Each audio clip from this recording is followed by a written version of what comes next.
खल्लीबा मखै लोइनाइदबा खल्लीबा मखै लोइखंदबा नौना खोंदारक्लिबा अइबा अइबिसिंगी थमोइदा मयोल चोंग्लक्नबा साहित्य पुदिनगी पुकै चौखटनबगी थौगल तौजबा पांडमदा पांथोकचबा थौरम सैरेंगिसी अइबथिसी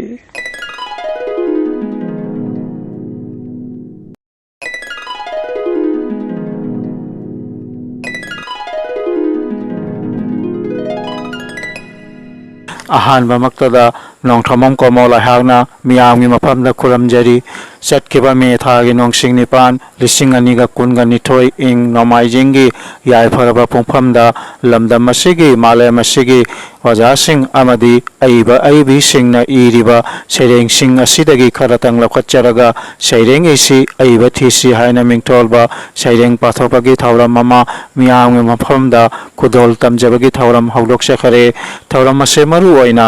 नौना चोंथोरगलिबा अइबा अइबी सिंगी थमोइदा सैरेंग इनिंगबगी वाखल मयोल चोंगलकनबगी पांडमदा पांडमजरगा पुथोकचबनी थौरम मसिना साहित्य पुदिनगी पुकै चौखटनबगी थौगल तब फंगजबगी खुदोंग चाबा फंगजरे हाइना लौजरे ngasi ingkumja ising aniga unmangagi November thagi nongsing ama hangje numitki yaipharaba pungpamda apunba poromlan marup Assam Hojai registration number 265 ki makhada APM Larambi channel na pangthokchariba sairengi si aiba thisi thauramasi chamga teret chuba angkakki saireng pathokpagi thaurammasida supna saireng manga khak khangatchaduna miyamgi mafamda pudol tamjari pangthoktuna lakchariba sairengi si aiba thisi thaurammasigi chamga teret chuba angkakki saireng pathokpagi thaurammasida ahanbagi saireng oina lakhachare laininghan nauria kulona iduna thambiramlaba haunabung amasung lanabung haina mingtholaba puya adudagi lakhatlakpa saireng amakha saireng asibu pathoktuna tahanbiribi Assamgi Hojai Kawalandamgi Lankada Laibiribi Kaisam Langlen Chanu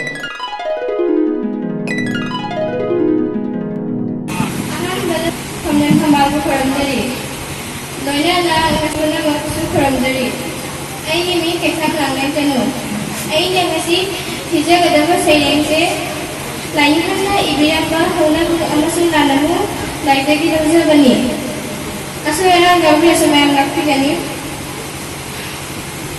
mite gidi laikami mite leba hai gani,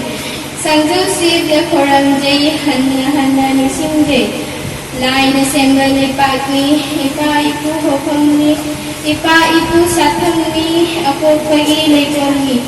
apok pala lepiba, salah lepak ni piba, ima ipa oiba, lai lepak ni hariba. Kogru sinna lempuni kanglana di koidoni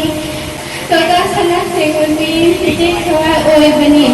asau badi tureni maya dagu sendani ilil nambul anina oide yete sendani tuhar sindi ohunga hakchang kaya oiduna kogru dagi hoduna ithai dagu tenduna lagi mo lep khare lep na lagi oi khare भेद भ्रम ओय करे मिटे हवंदे खरे क्या करे APM Larambi channel na pangthoktuna lakchariba sairengi si aiba thisi thaurammasigi chamga taret chuba angkakki saireng pathokpagi thaurammasida ani suba saireng oina lakhachare Assamgi amadi apunba poromlen marupki lamjing puren Oja Ushamtanugi Saireng Punsigi Lambi Amanba Haina Mingtholaba Saireng Ase Hauji Taminarasi Oja Ushamtanugi Punsigi Lambi Amamba Haina Mingtholaba Saireng Ase Saireng Ase Isayoina Sakpiriba Sapam Ongbi Brajarani, Ukhrambam Ongbi Sumoti, Aurem Ongbi Binda, Onjoli Talukdar amasung Nongthonbam Maipaksana.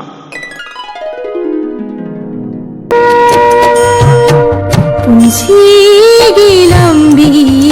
amamba tungoy nana layhauri. Punsigi lambi amamba tungoy nana layhauri.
ꯄꯥꯡꯊꯣꯛꯇꯨꯅ ꯂꯥꯛꯆꯔꯤꯕ ꯁꯩꯔꯦꯡꯏꯁꯤ ꯑꯏꯕ ꯊꯤꯁꯤ ꯊꯧꯔꯝ ꯑꯁꯤꯒꯤ ꯆꯥꯝꯃ 8 ꯁꯨꯕ ꯇꯥꯡꯀꯛꯀꯤ ꯁꯩꯔꯦꯡ ꯄꯥꯊꯣꯛꯄꯒꯤ ꯊꯧꯔꯝ ꯑꯁꯤꯗ ꯑꯍꯨꯝꯁꯨꯕ ꯁꯩꯔꯦꯡ ꯑꯣꯏꯅ ꯂꯧꯈꯠꯆꯔꯦ ꯏꯃꯥ ꯂꯩꯄꯥꯛ ꯃꯅꯤꯄꯨꯔꯒꯤ ꯎꯆꯣꯜ ꯃꯈꯥ ꯂꯩꯀꯥꯏꯗ ꯂꯩꯕꯤꯔꯤꯕꯤ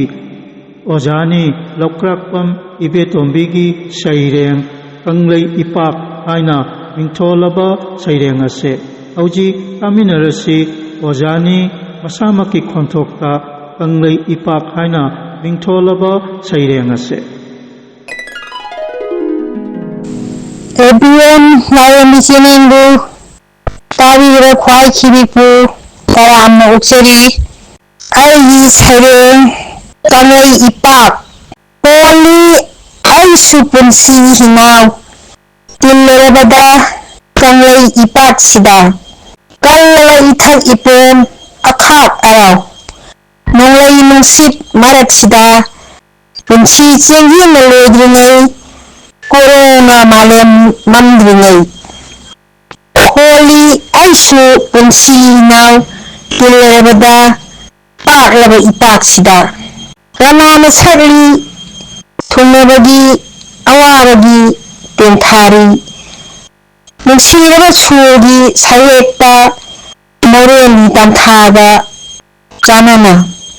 ꯅꯨꯡꯁꯤꯔꯕ ꯁꯨꯔꯒꯤ ꯁꯩꯍꯦꯛꯇ ꯃꯣꯔꯦꯜꯒꯤ ꯇꯥꯟꯊꯥꯒ ꯆꯥꯟꯅꯅ ꯀꯪꯂꯩ ꯑꯩꯁꯨ ꯄꯨꯟꯁꯤꯒꯤ ꯍꯤꯅꯥꯎ ꯇꯤꯜꯂꯨꯔꯕꯗ ꯄꯥꯛꯂꯕ ꯏꯄꯥꯛꯁꯤꯗ ꯀꯅꯥꯅ ꯂꯥꯎꯔꯤ ꯃꯥꯏ ꯄꯥꯛꯄꯒꯤ ꯈꯔꯅ ꯃꯥꯏꯊꯤꯕꯒꯤ ꯄꯤꯔꯥꯡ ꯀꯅꯥꯅ ꯂꯥꯎꯔꯤ ꯃꯥꯏ ꯄꯥꯛꯄꯒꯤ ꯈꯔꯅ ꯃꯥꯏꯊꯤꯕꯒꯤ ꯄꯤꯔꯥꯡ ꯅꯤꯜꯂꯦ ꯏꯄꯥꯛꯁꯦ ꯅꯤꯜꯂꯦ ꯇꯦꯟꯊꯥ ꯈꯣꯟꯇꯅ ꯅꯤꯜꯂꯦ ꯈꯣꯡꯊꯥꯡ ꯌꯩꯔꯦ ꯑꯇꯤꯌꯥꯗ ꯈꯣꯡꯊꯥꯡ ꯌꯩꯔꯦ ꯑꯇꯤꯌꯥꯗ ꯍꯣꯜꯂꯤ ꯑꯩꯁꯨ ꯄꯨꯟꯁꯤꯒꯤ ꯍꯤꯅꯥꯎ ꯇꯤꯜꯂꯨꯔꯕꯗ ꯀꯪꯂꯩ ꯏꯄꯥꯛꯁꯤꯗ ꯆꯦꯛꯁꯤꯜꯂꯨ ꯀꯟꯅ ꯍꯣꯜꯂꯨ ꯍꯤꯡꯒꯣꯟꯕ ꯁꯥ ꯆꯦꯛꯁꯤꯜꯂꯨ ꯀꯟꯅ ꯍꯣꯜꯂꯨ ꯍꯤꯡꯒꯣꯟꯕ ꯁꯥ ꯄꯨꯛꯅꯤꯡ ꯊꯧꯅꯥꯍꯟꯒꯦ ꯈꯟꯒꯅꯨ ꯄꯨꯛꯅꯤꯡ ꯊꯧꯅꯥꯍꯟꯒꯦ ꯈꯟꯒꯅු ꯇꯥꯏꯕꯪ ꯃꯄꯨꯕꯨ ꯀꯥꯎꯒꯅꯨ ꯍꯤꯃꯥꯏ ꯅꯤꯡꯊꯤꯅ ꯆꯨꯝꯍꯧꯔꯣ ꯍꯤꯃꯥꯏ ꯅꯤꯡꯊꯤꯅ ꯆꯨꯝꯍꯧꯔꯣ ꯇꯝꯈꯩ ꯉꯥꯛꯄ ꯉꯝꯅ ꯅꯤꯡꯖꯕ ꯄꯟꯊꯨꯡ ꯌꯧꯅꯕ ꯇꯝꯈꯩ ꯉꯥꯛꯄ ꯉꯝꯅ ꯅꯤꯡꯖꯕ ꯄꯟꯊꯨꯡ ꯌꯧꯅꯕ ꯃꯇꯥꯡ ꯑꯁꯤꯗ ꯑꯩꯒꯤ ꯁꯩꯔꯦꯡ ꯂꯣꯏꯁꯤꯟꯖꯔꯤ ꯄꯥꯡꯊꯣꯛꯇꯨꯅ ꯂꯥꯛꯆꯔꯤꯕ ꯁꯩꯔꯦꯡꯏꯁꯤ ꯑꯏꯕ ꯊꯤꯁꯤ ꯊꯧꯔꯝ ꯑꯁꯤꯒꯤ ꯆꯥꯝꯃ 8 ꯁꯨꯕ ꯇꯥꯡꯀꯛꯀꯤ ꯁꯩꯔꯦꯡ ꯄꯥꯊꯣꯛꯄꯒꯤ ꯊꯧꯔꯝ ꯑꯁꯤꯗ ꯃꯔꯤꯁꯨꯕ ꯁꯩꯔꯦꯡ ꯑꯣꯏꯅ ꯂꯧꯈꯠꯆꯔꯦ ꯏꯃꯥ ꯂꯩꯄꯥꯛ ꯃꯅꯤꯄꯨꯔꯒꯤ ꯏꯝꯐꯥꯜꯗ ꯂꯩꯕꯤꯔꯤꯕꯤ ꯑꯣꯖꯥꯅꯤ ꯖꯤ ꯁꯣꯔꯣꯖꯤꯅꯤꯒꯤ ꯁꯩꯔꯦꯡ ꯇꯤꯡꯈꯪꯒꯤ ꯆꯩꯅꯥ ꯍꯥꯏꯅ ꯃꯤꯡꯊꯣꯜꯂꯕ ꯁꯩꯔꯦꯡ ꯑꯁꯤ ꯍꯧꯖꯤꯛ ꯇꯥꯃꯤꯟꯅꯔꯁꯤ ꯑꯣꯖꯥꯅꯤ ꯖꯤ ꯁꯣꯔꯣꯖꯤꯅꯤ ꯃꯁꯥꯃꯛꯀꯤ ꯈꯣꯟꯊꯣꯛꯇ ꯇꯤꯡꯈꯪꯒꯤ ꯆꯩꯅꯥ ꯍꯥꯏꯅ ꯃꯤꯡꯊꯣꯜꯂꯕ ꯁꯩꯔꯦꯡ ꯑꯁꯤ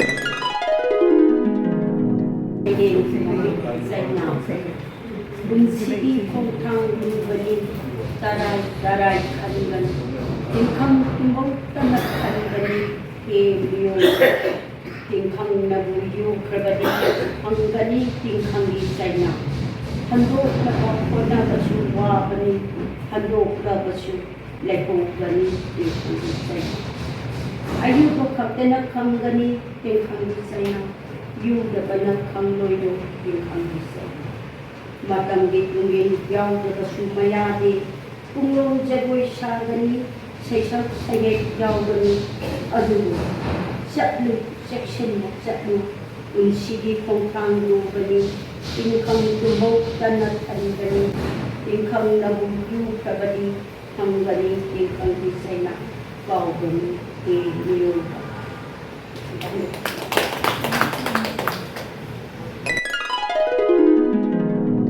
ꯄꯥꯡꯊꯣꯛꯇꯨꯅ ꯂꯥꯛꯆꯔꯤꯕ ꯁꯩꯔꯦꯡꯏꯁꯤ ꯑꯏꯕ ꯊꯤꯁꯤ ꯊꯧꯔꯝ ꯑꯁꯤꯒꯤ ꯆꯥꯝꯃ 8 ꯁꯨꯕ ꯇꯥꯡꯀꯛꯀꯤ ꯁꯩꯔꯦꯡ ꯄꯥꯊꯣꯛꯄꯒꯤ ꯊꯧꯔꯝ ꯑꯁꯤꯗ ꯃꯉꯥꯁꯨꯕ ꯁꯩꯔꯦꯡ ꯑꯣꯏꯅ ꯂꯧꯈꯠꯆꯔꯦ ꯑꯁꯥꯝꯒꯤ ꯍꯣꯖꯥꯏ ꯀꯧꯕ ꯄꯅꯥꯒꯤ ꯃꯅꯨꯡ ꯆꯟꯅ ꯂꯩꯔꯤꯕ ꯑꯝꯇꯣꯂꯥ ꯈꯨꯂꯦꯟꯒꯤ ꯃꯃꯥꯡ ꯂꯩꯀꯥꯏꯗ ꯂꯩꯔꯤꯕ ꯅꯣꯡꯊꯣꯝꯕꯝ ꯃꯩꯄꯥꯛ ꯁꯅꯥꯒꯤ ꯁꯩꯔꯦꯡ ꯖꯣꯏ ꯖꯨꯕꯤꯟ ꯒꯥꯔꯒ ꯍꯥꯏꯅ ꯃꯤꯡꯊꯣꯜꯂꯕ ꯁꯩꯔꯦꯡ ꯑꯁꯤ ꯍꯧꯖꯤꯛ ꯇꯥꯃꯤꯟꯅꯔꯁꯤ ꯅꯣꯡꯊꯣꯝꯕꯝ ꯃꯥꯏꯄꯥꯛꯁꯅꯥꯒꯤ ꯈꯣꯟꯊꯣꯛꯇ ꯖꯣꯏ ꯖꯨꯕꯤꯟ ꯒꯥꯔꯛ ꯍꯥꯏꯅ ꯃꯤꯡꯊꯣꯜꯂꯕ ꯁꯩꯔꯦꯡ ꯑꯁꯤꯒꯤ ꯏꯁꯩ ꯑꯣꯏꯅ ꯃꯤꯌꯥꯝꯕꯨ ꯈꯨꯔꯨꯝꯖꯔꯤ ꯆꯠꯈꯤꯕ 23 ꯁꯦꯞꯇꯦꯝꯕꯔ 2025 ꯑꯐꯥꯎꯕ ꯑꯣꯖꯥ ꯖꯨꯕꯤꯟ ꯒꯥꯔꯛꯅ ꯂꯩꯈꯤꯗꯕꯒꯤ ꯄꯣꯂꯣꯏꯕ ꯅꯨꯃꯤꯠꯇ ꯅꯅꯥꯏ ꯑꯩꯍꯥꯛ ꯅꯣꯡꯊꯣꯝꯕꯝ ꯃꯥꯏꯄꯥꯛꯁꯅꯥ ꯍꯨꯖꯥꯏ ꯑꯁꯥꯝꯅ ꯁꯩꯔꯦꯡ ꯑꯣꯏꯅ ꯂꯥꯡꯈꯠꯈꯤꯕ ꯁꯩꯔꯦꯡ ꯑꯗꯨꯗ ꯑꯩꯍꯥꯛꯀꯤ ꯃꯥꯃꯣ ꯒꯣꯔꯅꯣꯔꯒꯤ ꯃꯣꯏꯔꯥꯡꯊꯦꯝ ꯑꯣꯖꯥ ꯁꯔꯠꯀꯤ ꯃꯆꯥꯅꯨꯄꯥ ꯃꯣꯏꯔꯥꯡꯊꯦꯝ ꯁꯅꯥꯅ ꯁꯩꯔꯦꯡ ꯑꯁꯤꯒꯤ ꯑꯔꯣꯏꯕꯒꯤ ꯋꯥꯍꯩ ꯄꯔꯦꯡ ꯑꯃꯅꯤꯈꯛ ꯏꯁꯩ ꯑꯣꯏꯅ ꯂꯥꯡꯈꯠꯂꯛꯄꯗꯨꯗ ꯑꯩꯒꯤ ꯏꯆꯦ ꯇꯥꯎꯔꯦꯝ ꯑꯣꯡꯕꯤ ꯅꯣꯡꯃꯥꯏ ꯂꯩꯁꯅꯥꯅ ꯃꯣꯕꯥꯏꯜꯗ ꯃꯦꯁꯦꯖ ꯑꯣꯏꯅ ꯊꯥꯔꯛꯏ, ꯕꯨꯡ, ꯁꯩꯔꯦꯡ ꯑꯁꯦ ꯏꯁꯩ ꯑꯣꯏꯅ ꯁꯛꯂꯕꯗꯤ ꯌꯥꯝꯅ ꯐꯖꯒꯅꯤ ꯍꯥꯏꯗꯨꯅ꯫